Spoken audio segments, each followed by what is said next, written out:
Algo explotó en Jalisco y al gobernador Pablo Lemus supuestamente lo dejaron embarrado hasta el cuello frente a todo el país, según fuentes federales, mientras su gobierno supuestamente ignoraba por completo al individuo conocido como el R1, la Fiscalía General de la República y autoridades de Estados Unidos lo tenían identificado desde hace años como uno de los objetivos prioritarios del crimen organizado operando en territorio jalisciense.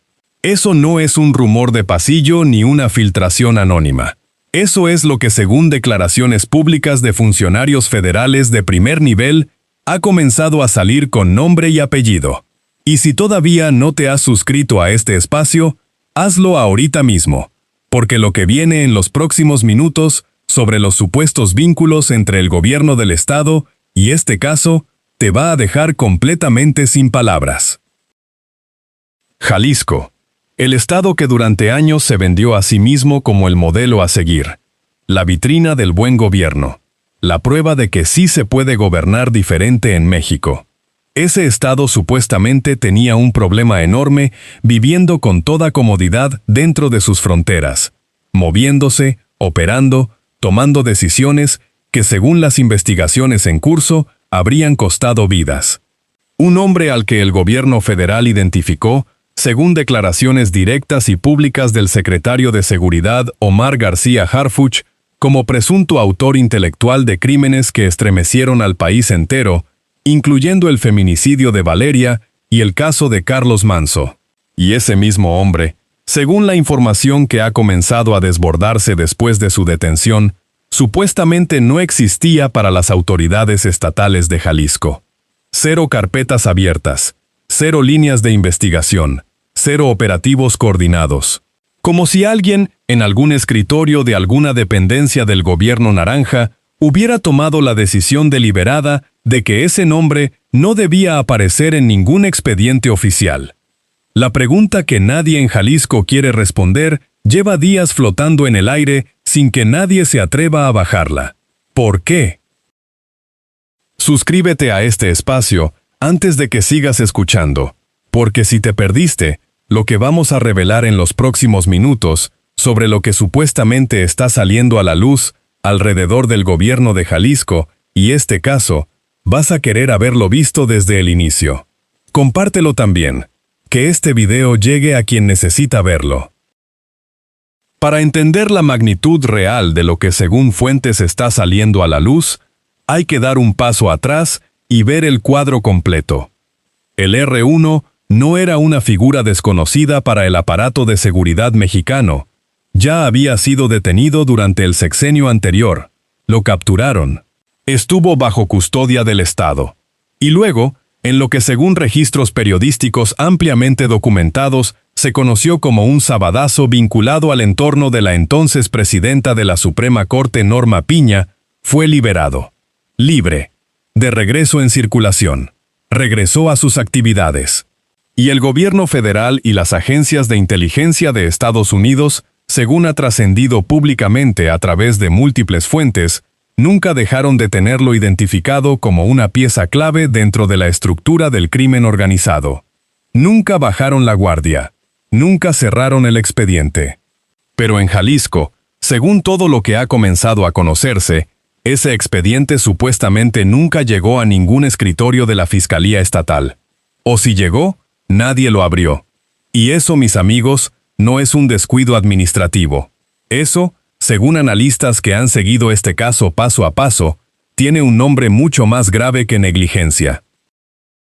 Y aquí llega el primero de los golpes que te va a costar trabajo creer, porque contrasta de manera brutal con la imagen que Pablo Lemus ha construido durante meses frente a las cámaras. El gobernador de Jalisco, ese mismo que según versiones que han circulado ampliamente en medios nacionales, no fue informado con anticipación del operativo que terminó con la detención del R1, precisamente porque según fuentes cercanas a la operación, no había confianza suficiente para compartirle la información. Ese mismo gobernador lleva meses presentándose públicamente como un aliado convencido del combate a la inseguridad. Declaraciones en medios de comunicación. Conferencias de prensa con elementos uniformados de fondo. fotografías estratégicamente colocadas, el discurso completo y bien armado. Pero según lo que ha comenzado a trascender, la Fiscalía del Estado de Jalisco, bajo su administración, supuestamente no tenía una sola carpeta de investigación abierta contra el R1. Ni una sola. Y eso contrasta de forma que aquí lo vemos claro y sin necesidad de adornos, con lo que el propio secretario García Harfuch declaró públicamente al identificar a este individuo como presunto responsable intelectual de crímenes de alto impacto cometidos precisamente en territorio jalisciense. Crímenes que dejaron familias destrozadas. Crímenes que conmocionaron a la opinión pública. Crímenes que el gobierno federal supuestamente investigó durante años, mientras el gobierno estatal supuestamente miraba hacia otro lado. ¿Cómo se explica esa distancia entre lo que el gobierno federal sabía y lo que el gobierno de Jalisco aparentemente decidió no saber? Si quieres seguir de cerca cómo se va a ir desenvolviendo este caso en los próximos días y semanas, suscríbete a este espacio ahora mismo, porque esto apenas está comenzando a abrirse y aquí vamos a estar contándolo todo conforme salga.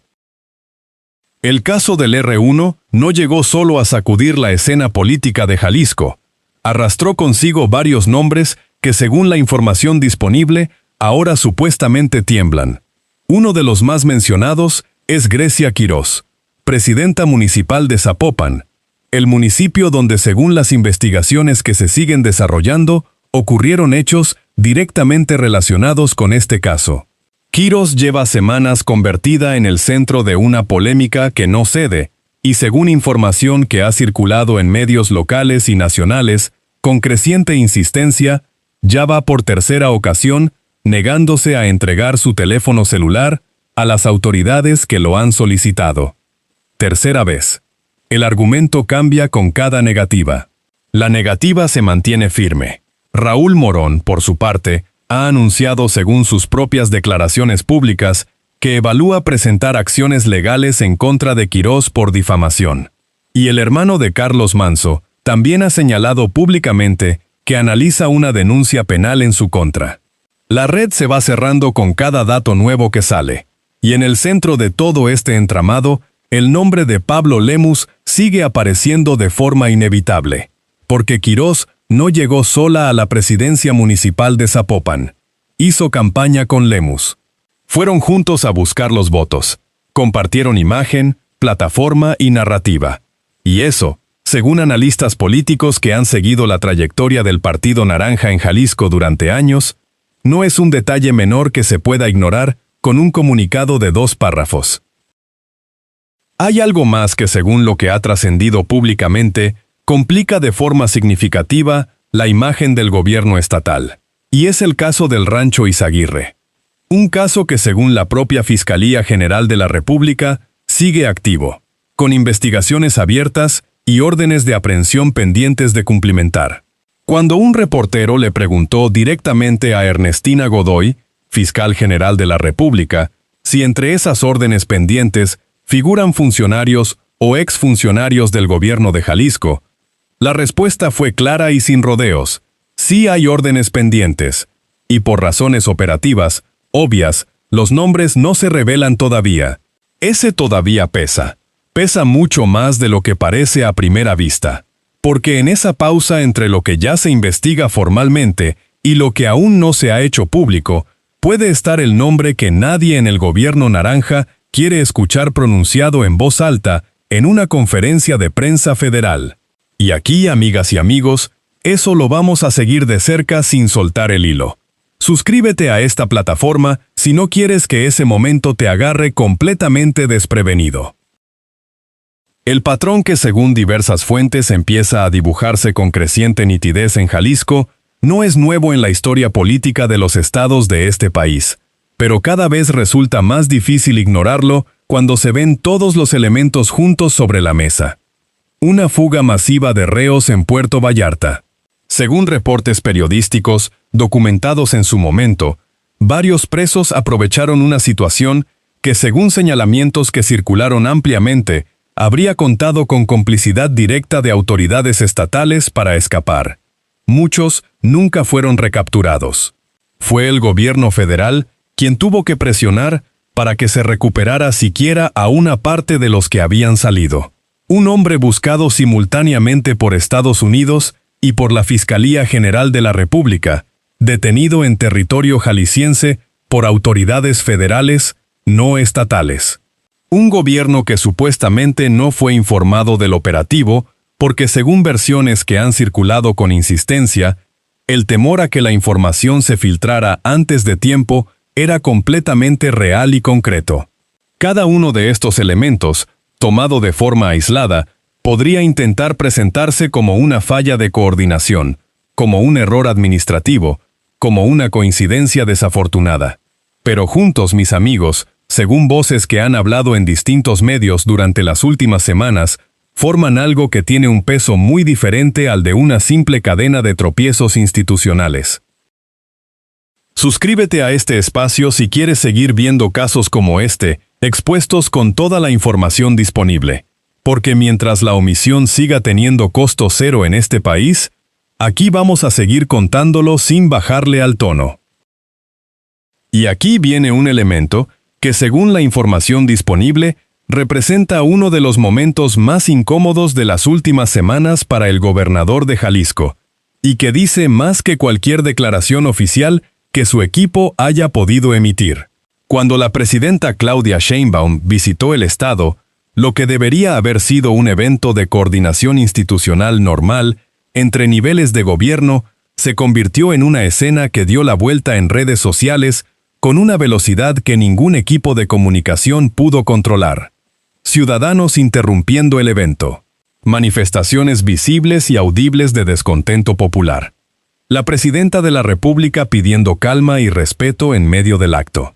Y Pablo Lemus ahí, presente, en el mismo espacio físico, mientras el malestar acumulado de la ciudadanía jalisciense se expresaba con una claridad y una contundencia que ningún relato oficial puede maquillar después. Eso, como bien lo sabes, no ocurre en el vacío político. Eso ocurre cuando la gente ya acumuló demasiado durante demasiado tiempo y encontró el momento para decirlo sin filtro. Y eso, en términos de imagen política, es una herida que no se cierra con un boletín de prensa ni con una foto en una inauguración. Ahora bien, lo que hace todavía más revelador este momento es contrastarlo con el discurso que Lemus supuestamente sostuvo en público durante meses. Según declaraciones suyas que circularon ampliamente en medios, el gobernador se presentaba como el interlocutor natural y confiable del gobierno federal en materia de seguridad, como el mandatario que tendía puentes, como la figura de oposición responsable que no confrontaba por confrontar, sino que colaboraba cuando era necesario. Esa narrativa, amigas y amigos, choca de frente con la versión que, según fuentes, ha comenzado a imponerse, que los operativos se hacían sin avisarle, precisamente porque la confianza institucional en su gobierno supuestamente no estaba. Dos versiones que no pueden coexistir. O el gobernador era el aliado confiable que decía ser, o el gobierno federal tenía razones concretas para no incluirlo en sus operaciones más sensibles. Y según lo que ha salido, solo una de esas dos versiones tiene respaldo en los hechos. ¿Cuál crees tú que es? Suscríbete a este espacio ahora, porque cuando los próximos nombres empiecen a salir en este caso, aquí vamos a tener toda la información lista para contártela sin rodeos y sin que nadie te la filtre primero. La cita trampa en este caso no necesita mucha elaboración para funcionar. Basta con recordar, como bien lo sabes, que Pablo Lemus llegó al gobierno de Jalisco con un mensaje muy específico sobre seguridad. Supuestamente prometió un gobierno que no le daría la espalda a las víctimas. Un gobierno que no toleraría la impunidad. Un gobierno que trabajaría hombro a hombro con las autoridades federales para limpiar el estado de grupos criminales. Esas palabras, pronunciadas frente a cámaras y micrófonos, con toda la convicción que da un evento de toma de protesta o una conferencia bien producida, hoy tienen un peso diferente cuando se colocan junto a lo que las investigaciones federales supuestamente han comenzado a revelar. Porque si en su estado operaba sin carpeta de investigación, un individuo identificado públicamente por el gobierno federal como presunto autor intelectual de crímenes graves, la promesa de no darle la espalda a las víctimas supuestamente quedó en exactamente eso, una promesa sin respaldo en los hechos. Y eso, aquí lo decimos sin rodeos, es lo que en política se llama doble discurso. Lo que se dice para las cámaras y lo que supuestamente se hace o se deja de hacer cuando las cámaras se apagan. Y este no sería el único momento en que ese patrón supuestamente aparece. Porque también hay que recordar que el mismo gobierno que supuestamente no tenía conocimiento del R1 ni carpetas abiertas en su contra, es el mismo gobierno bajo cuya administración ocurrió la fuga de reos en Puerto Vallarta. El mismo bajo cuya administración Grecia Quirós llegó a la presidencia de Zapopan, y el mismo que según versiones que han circulado no fue incluido en los operativos federales por temor a filtraciones. Uno puede ser una coincidencia, 2 pueden ser mala suerte, 3 o más, según analistas que han revisado el expediente político de Jalisco en los últimos meses, empiezan a tener una lógica que es muy incómoda de ignorar. Ahora llegamos a lo que según las declaraciones más recientes de la Fiscalía General de la República, representa el elemento más contundente y definitivo de toda esta historia. Ernestina Godoy, titular de la Fiscalía General, confirmó públicamente y de forma completamente explícita que en el caso del Rancho Izaguirre todavía existen órdenes de aprehensión por cumplimentar, que las investigaciones siguen activas y que se trabaja en coordinación directa con la Agencia de Investigación Criminal para ejecutarlas en el momento adecuado. Hasta ahí, la información ya era grave, pero al ser cuestionada directamente por un reportero sobre si entre esas órdenes pendientes figuran funcionarios o exfuncionarios del gobierno de Jalisco, la respuesta de Godoy fue afirmativa y sin evasivas. Hay nombres, hay órdenes firmadas, hay investigaciones que llevan tiempo avanzando. Y según la propia fiscal, por razones estrictamente operativas, esos nombres no se revelan todavía. Ese todavía, mis amigos, ya no es una sombra de duda. Es una confirmación oficial de que el caso está incompleto, de que hay piezas que todavía no han caído, y de que algunas de esas piezas supuestamente usan o usaron credencial de funcionario público en Jalisco. Esto cambia completamente la dimensión del caso. No estamos hablando de un operativo exitoso que cerró un capítulo. Estamos hablando de una investigación que, según la máxima autoridad de persecución penal del país, todavía tiene capítulos pendientes con nombres jaliscienses adentro. Suscríbete ahora mismo a este espacio, porque cuando esos nombres salgan a la luz pública, aquí vamos a ser los primeros en contarlo con toda la información disponible y sin que nadie te filtre la versión conveniente primero. Porque lo que según la información disponible está pasando en Jalisco, supuestamente va mucho más allá de un simple problema de coordinación entre niveles de gobierno. Hay un hombre identificado públicamente por el secretario de Seguridad Federal como presunto autor intelectual de crímenes que conmocionaron al país. Y en el estado donde supuestamente operaba con libertad, no existía una sola carpeta de investigación en su contra dentro de la Fiscalía Estatal. Hay una presidenta municipal que, según información pública, se ha negado por tercera vez consecutiva a entregar su teléfono a las autoridades que lo solicitaron en el marco de una investigación formal. Hay una fuga masiva de reos en Puerto Vallarta que, según señalamientos que nunca fueron investigados a fondo, contó con complicidad institucional. Hay un rancho con investigaciones abiertas y órdenes de aprehensión aún sin ejecutar, que según Ernestina Godoy, incluyen a funcionarios o exfuncionarios del estado de Jalisco. Y hay un gobernador que según múltiples versiones no fue incluido en los operativos federales más sensibles porque supuestamente el temor a que la información se filtrara antes de tiempo era un factor concreto y real en la toma de decisiones operativas. Eso, y esto lo vemos claro sin necesidad de adornos, no es una acusación. Es lo que la evidencia disponible, las declaraciones públicas de autoridades federales de primer nivel y los hechos documentados permiten preguntar en voz alta frente a la ciudadanía de Jalisco y de todo el país. Jalisco supuestamente tiene nombres guardados en carpetas que pronto van a abrirse frente a todo el país. Y cuando eso pase, la pregunta que va a quedar resonando no va a ser si Pablo Lemus sabía lo que ocurría en su estado. La pregunta que nadie va a poder evitar ya es la otra. ¿Por qué tardó tanto tiempo en salir a la luz?